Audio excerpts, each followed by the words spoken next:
હું પ્રવીણ સોરાણી, પૂર્વ corporator, ward number 15।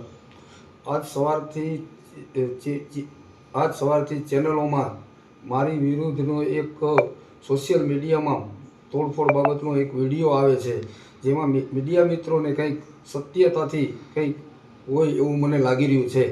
હકીકતનો બનાવ એવો છે કે એ ત્યાં બનાવ બન્યો એ મારા ઘરથી આગળ 100 મીટર દૂર જ હોય અને ત્યાં કાયમી માટે થઈને દારૂવાળા જાહેરમાં પીવે છે, બહેનો દીકરીઓને છેડતી કરે છે, જાહેરમાં જુગાર રમતા હોય છે। આ કાયમનો મારે પ્રશ્ન છે।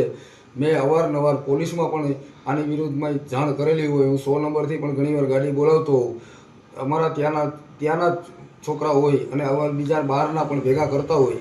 ગઈકાલે રાત્રે હું ત્યાં મારા ઘરે આવતો હતો રાત્રે, ત્યારે ત્યાં એક જુગારનું મોટું ટોળું હોય એને મેં બંધ કરાવી અને ભાગી ગયા એ લોકો।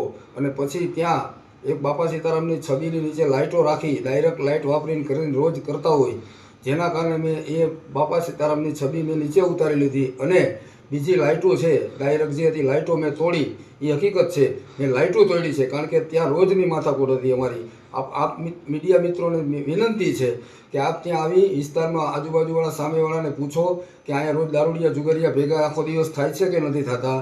હમણાં ત્યાં ગણપતિનું કરતા હતા તો પણ ત્યાં ગણપતિના ઓલામાં પણ ત્યાં જુગારના પાટલા ચલાવતા હતા। આ રોજનો આ વિષય થઈ ગયો છે, માટે અમારે ત્યાંથી બેન દીકરીઓ ચાલી ન શકતી। એના માટે મેં કોઈ મંદિરમાં તોડફોડ નથી કરી, માત્ર લાઇટો તોડી અને મંદિરની છબી લઈને મારા ઘરે મૂકી દીધી છે, બાકી બીજો કોઈ બનાવ છે જ નહીં।